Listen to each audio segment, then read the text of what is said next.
Hello दोस्तों, welcome my to YouTube channels. आप सभी को मेरे यूट्यूब चैनल में स्वागत है। जैसे कि आज हम लोग क्या कंप्लीट करने वाले हैं, human I and colourful word, class 10th का chapters human I and colourful word. इस चैप्टर को हम लोग आज कंप्लीट करने वाले हैं। जैसा कि आप लोग 10th क्लास में होंगे और आप लोग का पेपर धीरे धीरे नज़दीक आ रहा है और आप लोग पूरे जोश में होंगे और जोश के साथ पढ़ते रहे और आगे बढ़ते रहे और पेपर में अच्छा करते रहे। तो चलिए अपने क्लास को स्टार्ट करते हैं। क्या टॉपिक पहला हम लोग का होने वाला है, ह्यूमन आई। ह्यूमन आई के जितने भी पार्ट हैं सभी पार्ट को हम लोग को देखना है। जैसा कि आपके 8 से 9 8 या 9 पार्ट मिलेंगे और इन्हीं पार्ट को हमें पूरा कंप्लीट देखना है। फिर इसके बाद जो अगला टॉपिक आएगा उस टॉपिक को हम लोग पढ़ेंगे। तो फर्स्ट पॉइंट जो हम लोग ह्यूमन आई में पढ़ने वाले वो आपका क्या है, आई बल्ब। यहाँ पे लिखा पड़ा है, क्या है, आई बल्ब। ये क्या होता है, आप देखेंगे किसी भी ह्यूमन आई जो होता है, किसी भी मानव का जो नेत्र होता है एक बाल की तरह होता है, स्फेरिकल शेप का होता है। कैसा होता है, spherical shape. Any human I is like a spherical shell. किसी भी ह्यूमन आई, किसी भी व्यक्ति का आई कैसा होता है, स्फेरिकल सेल का होता है, जिसका व्यास, जिसका डायमीटर अप्रोक्स कितना होता है, 2.3 मीटर्स। किसी भी व्यक्ति का आई का जो शेप होता है वो कैसा होता है, स्फेयर की तरह होता है, जिसका डायमीटर अप्रोक्स 2.3 मीटर का होता है। कहने का मतलब फर्स्ट पॉइंट, ह्यूमन आई में हम लोग क्या देखे, आई बाल। किसी भी व्यक्ति का ह्यूमन आई अप्रोक्स स्फेरिकल होता है और उसका डायमीटर अप्रोक्स 2.3 मीटर का, 3 सेंटीमीटर का होता है। याद रखना 2.3 सेंटीमीटर। अब इसके बाद हम लोग जो सेकंड पॉइंट इसमें पढ़ने वाले हैं, सेकंड पॉइंट आपका होएगा cornea. What is the cornea. जब आप लोग अपने आंखों में ध्यान से देखेंगे ना, तो सबसे जो ऊपरी परत है, जो हल्का सा निकला सा भाग है, आप यहाँ आके देख सकते हैं, ये जो सबसे ऊपरी वाला परत है ना, हल्का से उठा हुआ भाग, हल्का से उठा हुआ भाग, इसी को हम लोग क्या कहते हैं, cornea. This is a cornea. यानी कि हम लोग का जो ये सबसे ऊपरी भाग देखेंगे, ये दिखाई देगा सबसे ऊपरी वाला भाग, यही आपका क्या है, आइरिस है। इसका काम क्या होता है, थिन ट्रांसपेरेंट बल्जिंग मेम्ब्रेन। ये आपका कैसा होता है, पतला सा होता है, बल्जिंग मेम्ब्रेन है। कैसा है, बल्जिंग मेम्ब्रेन। और इसके बाद इसका काम क्या, most of the reflection happens. जो प्रकाश की लाइट हमारे आंखों में इंटर करती है, सबसे ज्यादा प्रकाश की लाइट कहाँ से रिफ्लेक्ट होके वापस चली जाती है, इसी कार्निया से होके रिफ्लेक्ट होके वापस चली जाएगी।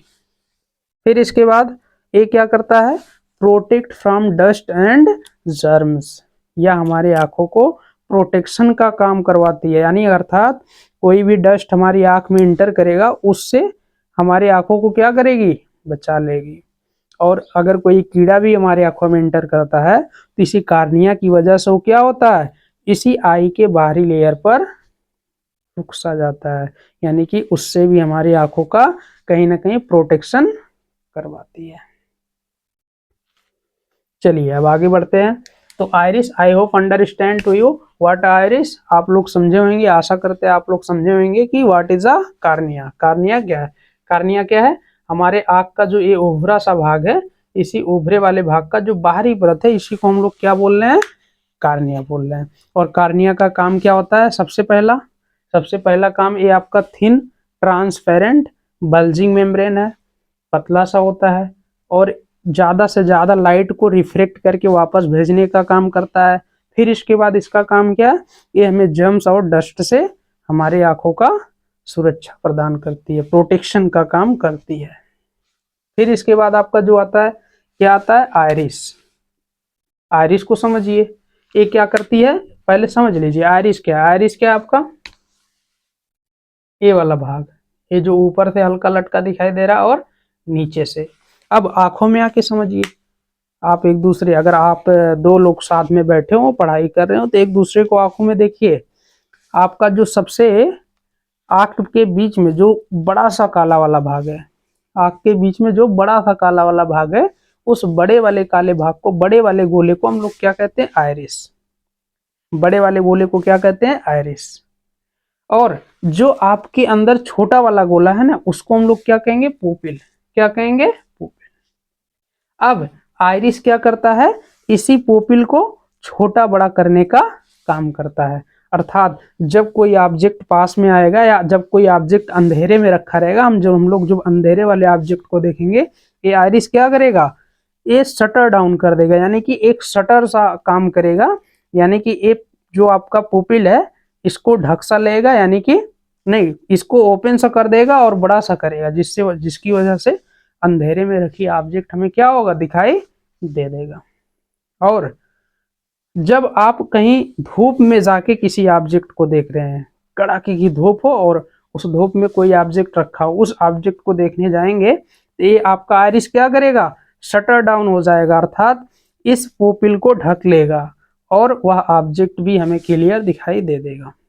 और अगर ये आपका पुपिल बड़ा सा है, ज्यादा से ज्यादा प्रकाश इंटर कर जाएगा, जिसकी वजह से आपका वह ऑब्जेक्ट कहीं ना कहीं देखने में सहयोगी नहीं होगा, अर्थात वह ऑब्जेक्ट हमें क्लियर रूप से दिखाई नहीं देगा। तो आइरिस का काम क्या है? Control the size of pupil, यानी कि ये आपके अंदर का जो छोटा वाला काला सा भाग है, इसको कंट्रोल करता है, कब इसे बड़ा होना है, कब छोटा है। ये किसका काम है? आइरिस का काम है, कब बड़ा करना है, कब छोटा करना है। फिर इसके बाद पुपिल। पुपिल अभी मैंने बताया, ये क्या करता है? Regulate and control the amount of light. अब जैसे आप धूप में गए, अब आपको, क्या आप लोगों ने, पहले ऐसे ही क्वेश्चन कर लेते, क्या आप लोगों ने कभी ये रिकॉल किया कि धूप में रखी ऑब्जेक्ट हमें दिखाई दे रहा है कभी कभी, या अंधेरे से निकल के बाहर जा रहे हैं, हमें दिखाई नहीं दे पा रहा है, या हम कहीं धूप से एकाएक अंधेरे में आ जा रहे हैं और अंधेरे में कोई ऑब्जेक्ट रखी हो, हमें नहीं दिखाई दे रहा है। क्या आप लोगों ने ये रिकॉल किया कि हमें क्यों नहीं दिखाई दे रहा है? इसका रीजन यही है बेटा कि जब आप अंधेरे से धूप में जाते हैं तो आपका पुपिल क्या होता है? बड़ा सा होता है। क्या होता है? बड़ा सा। जैसे धूप में जाएंगे तो वहां आपकी आंखों में ज्यादा से ज्यादा लाइट क्या करेगा? इंटर कर जाता है और हमें धूप का ऑब्जेक्ट दिखाई नहीं दे पाता है। लेकिन जब धीरे धीरे यही आइरिस आपका क्या करेगा? पुपिल को कंट्रोल कर देगा, अर्थात शटर डाउन करके पुपिल को छोटा कर देगा, छोटा कर देगा, तो हमारे आंखों में प्रकाश क्या होएगा? कम इंटर कर पाएगा और जो धूप में ऑब्जेक्ट रखा है वो हमें आसानी से दिखाई देगा। सेम इसी का अपोजिट होता है, जब आप कहीं धूप से अंधेरे कमरे में आते हैं, कोई भी ऑब्जेक्ट रखा होता है तो हमें दिखाई नहीं देता है। इसका रीजन क्यों है? क्योंकि जब आप धूप में होते हैं तो ये पुपिल क्या होता है? छोटा सा हो जाता है, और जैसे अंधेरे में इंटर करेंगे ये पुपिल कुछ टाइम के लिए छोटा रहता है, अर्थात ये आपका आइरिस शटर डाउन होकर, यानी कि शटर को ओपन करता है, यानी कि धीरे धीरे इस पुपिल को बड़ा कर देता है और अंधेरे में जो आपका प्रकाश लाइट है वो ज्यादा से ज्यादा इंटर करेगा और हमें ऑब्जेक्ट को दिखाई दिलवा देगा। तो आपका पुपिल का काम क्या है? Regulate and control the amount of light entering the eye. ये रेगुलेट का काम करता है, कंट्रोलिंग का काम करता है। किसका कंट्रोलिंग का? जो हमारे आंखों में लाइट इंटर हो रही है। ओके गाइस, चलो अब आगे बढ़ते हैं। अब इसके बाद आपका जो पांचवा पॉइंट आता है इस ह्यूमन आई में, वो आपका क्या है? Crystalline lens. चलो अच्छा, इसमें भी देख लेते हैं। आइरिस क्या है? ये आपका जो ऊपर सा लटका भाग है और नीचे सा, और ये बीच वाला भाग आपका क्या है? पुपिल है। यानी कि जब आप धूप में रहेंगे ये आइरिस क्या होएगा? शटर डाउन, यानी कि इस पुपिल को छोटा कर देगा, और जब आप अंधेरे में आएंगे तो आइरिस क्या करेगा? ओपन हो जाएगा, यानी कि इस पुपिल को बड़ा कर देगा। तो ये आपका क्या हो जाएगा? आइरिस, और ये आपका पुपिल। ओके, अब इसके बाद जो हम लोग का अगला टॉपिक है क्या है? Crystalline lens. What are crystalline lens?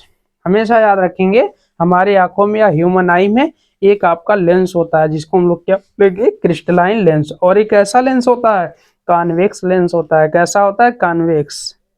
Convex का अभिप्राय उत्तल लेंस हिंदी में बोलते हैं। तो ये आपका कैसा लेंस है? कॉन्वेक्स। और ये आपका फ्लेक्सिबल फोकल लेंथ का कॉन्वेक्स लेंस होता है। फ्लेक्सिबल का अभिप्राय ये कभी छोटा हो जाएगा, कभी बड़ा, अर्थात जब आप पास की वस्तु को देखेंगे तो ये क्या होएगा, छोटा सा हो जाएगा, कंट्रैक्ट हो जाएगा, सिकुड़ सा जाएगा, यानी कि इसका फोकल, इसकी वक्रता की त्रिज्या क्या हो जाएगी, कम हो जाएगी, फोकल लेंथ क्या हो जाएगा, कम हो जाएगा, जिसकी वजह से हम पास की वस्तु को देख पाएंगे। तो ये आपका कैसा लेंस है, फ्लेक्सिबल फोकल लेंथ है, अर्थात ये दूरी दूरी के हिसाब से अपने आप को क्या करता है, कॉन्ट्रैक्ट और एक्सपैंड कर लेता है, कॉन्ट्रैक्ट और एक्सपैंड कर लेता है। अब इसके बाद from real and inverted image, ये लेंस क्या करता है, इन्वर्टेड और रियल इमेज का फॉर्मेशन करता है, और ये इमेज कहाँ पे ले जाके बनाता है, हमेशा रेटिना पे। क्यों, क्योंकि कहीं ना कहीं जब ये ऑब्जेक्ट को देखता है, ऑब्जेक्ट को या ऑब्जेक्ट से जब इस लेंस से प्रकाश इंटर करके इमेज के लिए आगे बढ़ती है, तो ये फ्लेक्सिबल होके, यानी कि फ्लेक्सिबिलिटी दिखा के अपनी फोकस दूरी को कहाँ पे ले जाके सिचुएट करता है, रेटिना पे, और वहीं पे आपका कहीं ना कहीं इमेज फॉर्म होके दिखाता है, और किसी वस्तु को हम लोग इसी कारण से आसानी से देख भी पाते हैं, इसकी फ्लेक्सिबिलिटी की वजह से। पता चला यहाँ पे आपके 5 सेंटीमीटर पे कोई वस्तु रखी है या 25 सेंटीमीटर पे कोई रखी है, आप उसको देख ले रहे हैं, जैसे ही हम उसको 35-40 पे ले गए देख नहीं पा रहे हैं, लेकिन कहीं ना कहीं हमें वो भी दिखाई दे रहा है। इसका रीजन क्यों है, क्या है, क्योंकि हमारा जो क्रिस्टलाइन लेंस है कैसा है, फ्लेक्सिबल है, ये अपने आप को मेंटेन करता रहता है दूरियों के हिसाब से, कभी कॉन्ट्रैक्ट कभी एक्सपैंड होता रहता है। चलिए आगे बढ़ते हैं। ये क्या करेगा, रियल और इन्वर्टेड इमेज का फॉर्मेशन करेगा, और कहाँ पे करता है, रेटिना पे करता है। और क्रिस्टलाइन लेंस आपका है कहाँ, ये वाला देखिए, this is a crystalline lens. अब इसके बाद जो आपका छठा पॉइंट हम लोग पार्ट ऑफ ह्यूमन आई में पढ़ते हैं, वो आपका क्या है, सीलियरी मसल्स। सीलियरी मसल्स क्या है, ये देखिए क्रिस्टलाइन लेंस के ऊपर जो ये मोटी सी परत लाई कर रही है, जो मोटी सी परत लाई कर रही है, इसी को हम लोग क्या बोलेंगे, ciliary muscles. What are work of ciliary muscles, ciliary muscles का क्या काम है, सीलियरी मसल्स का काम यही है कि लेंस को फ्लेक्सिबल बना के रखे।